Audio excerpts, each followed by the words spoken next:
Hi everyone, hope you're doing well and welcome to my channel. If you're into Oracle cards and want an Oracle deck that gives you those Halloween vibes that you want to feel throughout the year, keep watching as I review the Halloween Oracle.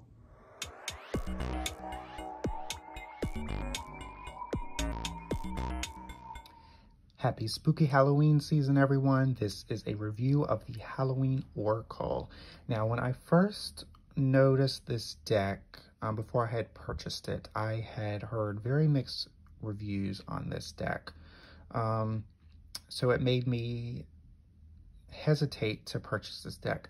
But after working with it for a while now, I believe I bought this in 2019 and we're in year 2020.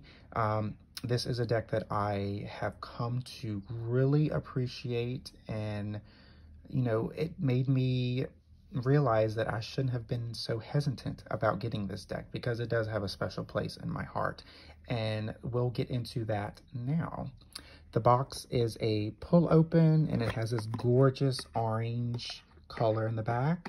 The guidebook is one of the missteps in my opinion. It is a very lackluster guidebook. It doesn't, it has all this white space, and I feel like it could have been, well expanded in. And of course, I've written in this guidebook because, I wanted to really get to know this deck and work with it. So I've underlined a few sentences to, have where I can, quickly look up the meaning, because not all of this is about the meaning of the cards. It could have been very well expanded on and made this deck even more, satisfying. So that's unfortunate, but I really enjoy working with this deck. It's, it took me by surprise. So I'm very happy to have this in my collection.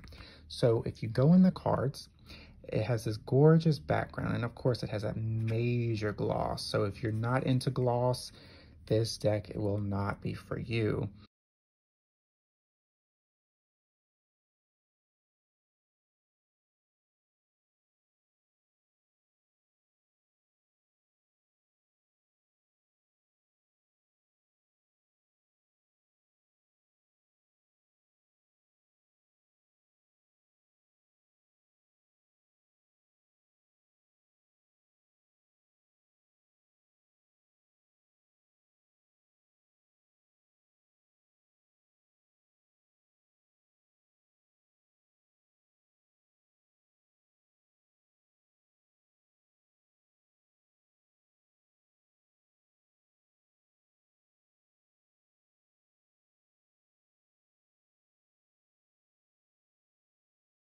I believe the artwork is gorgeous. It definitely is what drew me to this deck for sure. It's just some of the missed opportunities in this deck. For example, you have these cards that are all of skulls. It's essentially the same skull, but has like little differences here and there. I get that skulls are part of, Halloween and the spooky season, but there is a matter of repetitiveness through this deck. And for some of these cards, such as, we have the Death card and the Winter card, both basically, these cards essentially say the same thing. When something is no longer serving you, you let it go to begin something new. It's essentially the same owl. I mean, even these two cards, they're different. They have different meanings. So that, that's something that breaks up the repetitiveness. But you have like two owls, maybe have 6, 7, 8 skulls. It's just a point where you see all of these iconic icons. It's like you have the spider here, which is a gorgeous card and it has a gorgeous meaning. Even like the vampire. Like I said, this deck is something you can use throughout the year. With the vampire, it deals with, keeping people around you that don't have all this negative energy where it just drains your mood and energy. And the zombie, it's all about, taking control of your life.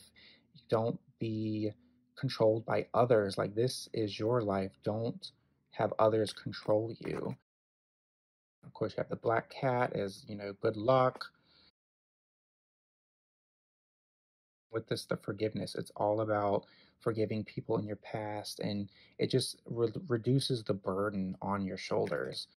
It is just a deck that is very accessible throughout the year. It's, unfortunate that the guidebook has so much white space on it, but I'm very happy I have this deck. It is a deck that, I will pick up to use throughout the year because of the meanings are just fantastic.